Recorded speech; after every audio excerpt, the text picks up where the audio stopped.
I think, was the fact that it was one of the quickest growing towns in the country, that willy-nilly, I think, masses and masses and masses of three-bedroom houses were just being erected, which were not really relative to the sort of accommodation that people really needed. And there again, I think Don Gibson had an idea during the war that what we really needed was a number of what they might call neighbourhood units, which was providing accommodation of all the different types that people really needed, sort of one-bedroom bungalows or flats, two-bedroom, three-bedroom houses, four- and five-bedroom houses. And in regard to the report that was made to the committee at that time, it was said that some people may like gardens and other people wouldn't wish to have gardens. And for that reason, we sort of put in various types of flats, two-storey flats on the corners, four-storey flats that were providing accommodation with more or less two-bedroom flats. And then we really needed these for people without families. And then we went up to 10-storey flats, giving there again various types of accommodation, one and two-bed flats. And but apart from that, I think what we were trying to do was to give all the sorts of accommodation that was required in a neighbourhood area. And we were going to make that into between 10,000 and 15,000 people and try to link it with some other accommodation or that was already there. And we were going to provide schools, as happened at Tower Hill. We had a boys' and a girls' school. We had at one time the idea that we might have a hospital in that area, which didn't materialise. We've got old people's homes, and they were sited near schools, so that the older people there had a point of interest. They could watch the children coming and going to school. I think this was one of the first completed neighbourhood areas in the country, because we had every type of accommodation: churches, Church of England, Roman Catholic, Baptist, and so on. We had the shopping area that was going to be linked with the existing development.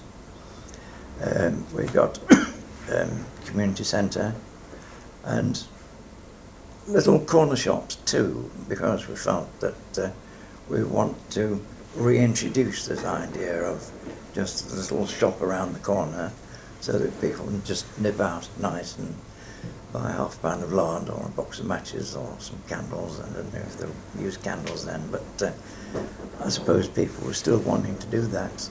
And then we even had a separate area for private development. So you had every type of sort of accommodation that people would need within that area. Funny enough, I suppose it depends whether it's Coventry or Nottingham or wherever, but in Coventry the private developer seemed to shy away from the municipal development for some unknown reason. But in Nottingham, I noticed there that as soon as the council were deciding to develop an area with municipal housing, the speculative builder would come along and ask for areas to be allocated for them too. That was that. Now the other point that you were asking, I think, was no fines. How did that come about? Well, the point was that just prior to the end of the war, I think we knew there was going to be a terrific demand for housing. And so there we had what they called the advanced preparation of housing sites, where we were able to utilise prisoner of war labour and all that sort of thing to make preparation for the rebuilding after the war. But we had noticed that what was happening, well, it always happens, I think, when there is a war. When the war is finished, there's no building, specialised building trade labour available. And so whatever bricklayers there were so few that we had evolved a method of allocating contracts. And so we liaised with the National Federation of Building Trade Employers to enlist their help after the war with the allocation of contracts. And Mr. Gregory, I think, realises that normally when one lets a contract, it takes many months to sort of prepare the contract documents and all that sort of thing. But we were desperate, and Donald Gibson was the big man for cutting corners. And we went to the town clerk and said this was going to be a hindrance. Could we not sort of have a method of going to a contractor and saying, there you are, there's a contract for 200 houses and you can start building tomorrow. And with that end in view, we had a set of documents and asked the builder to come in and say, we allocated a contract according to his ability to build, and also guaranteed what one would call continuity contracts. After he'd say built 50 out of a contract of 200, probably then he wanted a continuity contract to allow him to proceed with the work on that. And although we did try to enlist the aid of all the contractors that were in Coventry, I think the labour was so reticent, I think. I don't quite know what it was, but a contract that normally one would build in about 10 months. The Hen Lane estate in Coventry, before the war, there was 400 and odd houses there. That was built in 10 months. And I did ask one of these leading contractors after the war how long they would take to build that, and they wanted 3 to 4 years. And that was a firm that was employing all the sort of modern methods of construction. But the reason we came onto the no fines method, we looked at all the other different methods of construction. We even allocated a contract for 200 dwellings to somebody on one of these specialised methods of construction, and they just couldn't start. They couldn't get the labour. But I suppose one has to mention Wimpy, because it was their method of construction, no fines. They were the people that came along, and no fines concrete is what it means. It's like aero chocolate. You just get the aggregate, which is like the pebbles, with no sand to fill all the interstices, and that's coated in cement, and it all depends how this is done. And you have shutters that are made of expanded metal, and that is put up with the window frames and everything in, and then there's no fines, it's poured in that. And the shutter itself can be dropped instead of waiting for several weeks for it to dry. That can be taken down in 2 or 3 days. And if it's taken down carefully, because if they were a little bit too anxious to do it, they'll not collapse, you see. And we are now understanding, I think, that we were very lucky in Coventry in the methods of prefabrication that we chose from what is happening in other cities where the things are sort of falling down in so many different ways. I pointed that out to you with these aluminium prefabricated bungalows. I went to the building centre, not the building centre, what do they call it, the building, what councillors in London.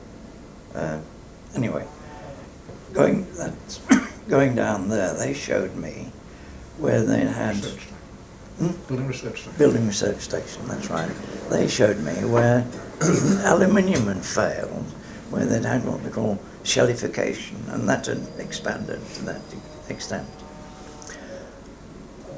With no fines, for some unknown reason, that could compete in cost with any other form of building construction, whether it was that the men that were being used were paid well. They worked jolly hard to do what they did, but supposedly, because there was no fines, no sand or anything, you ought to be able to play a jet of water onto the exterior of this, and the only penetration you would get would be about 3/4 of an inch, and then it would come straight down because there was no capillaries to take the water through. But I think there have been difficulties with some of this, which I think it could be related either to the decorating materials that people have been using since then. That would account for a lot of the mould they're getting, or else it could have been the plaster inside. But certainly with the no fines concrete itself, there is no reason why that dwelling should be damp.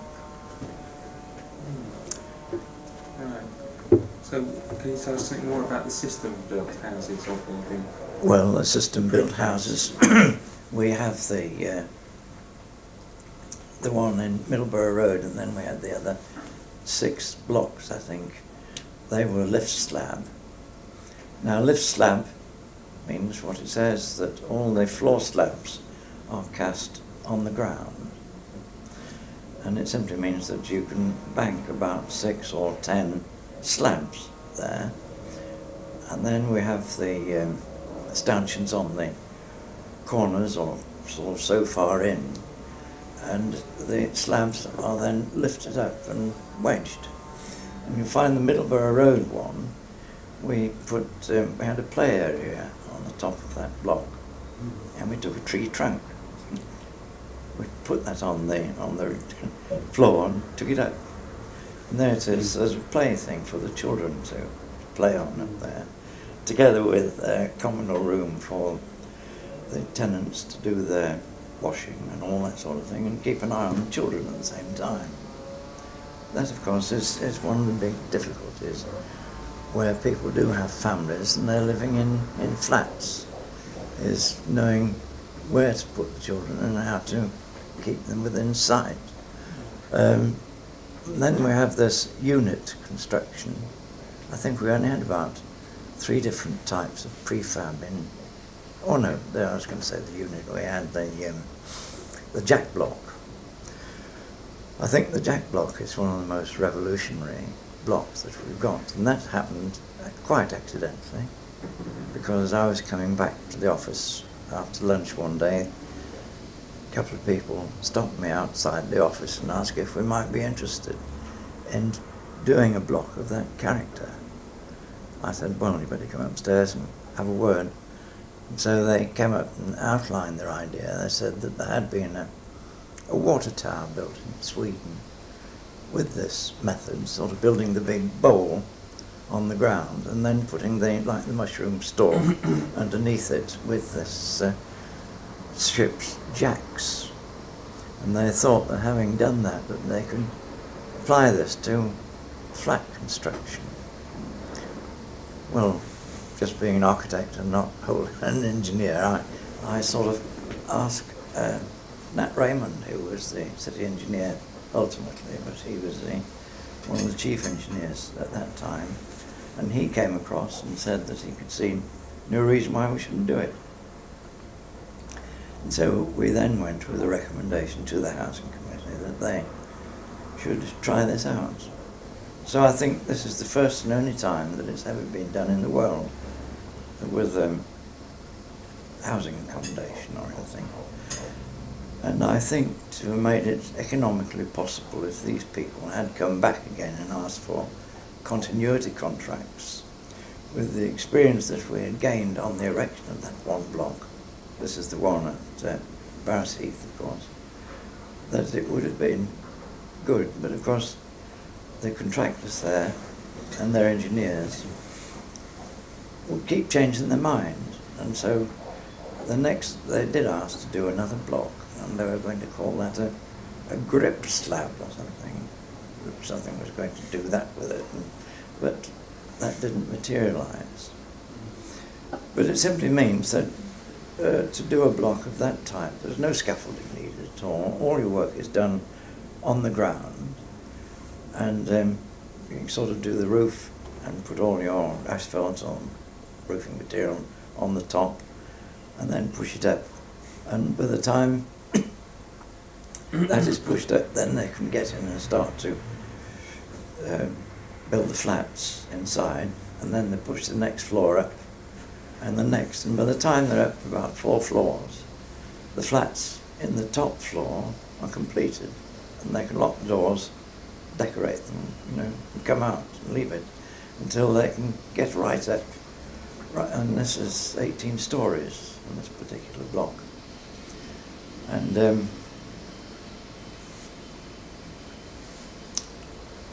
I took various people in there, sort of writers from the Daily Telegraph and so on, and we just knocked on anybody's door and asked these people whether they're happy or not.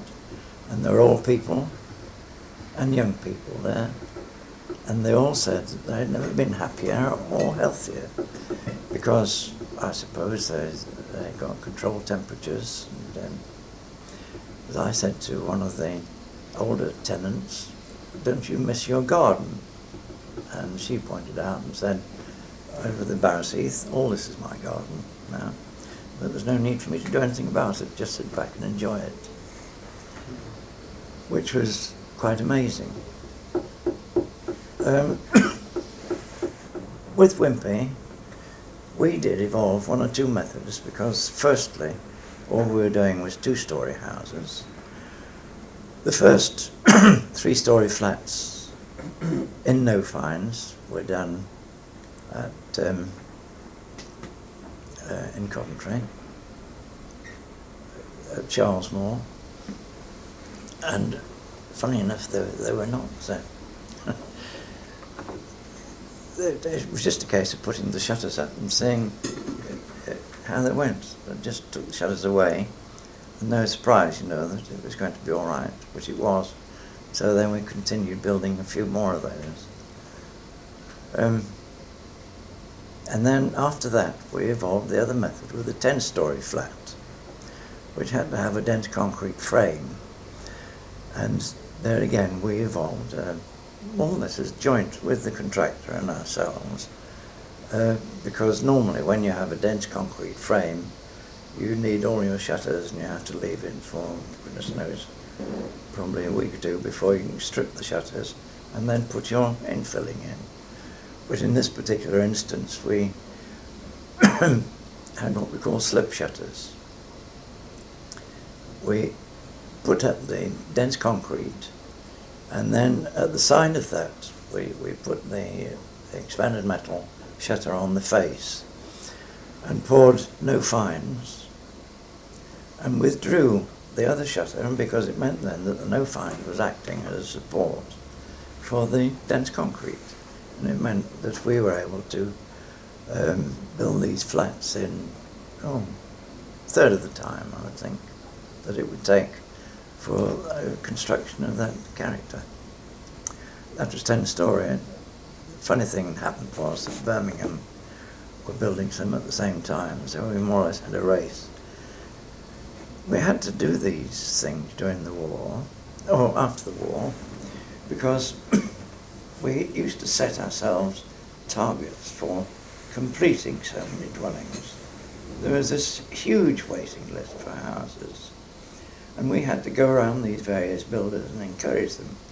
How long are you going to take to build this? And they'd say, well, it's going to take, with the number of men I've got, and we'd say, well, can we get any men for you? And we used to be in touch with National Federation of Building Trade Operatives and asked them if they could direct some of their men to various contracts, and so on. And that's what happened. We could say to Wimpy, how many are you going to do? How long is it going to take to build it? And he could build a house in about 6 weeks, easily, just like that.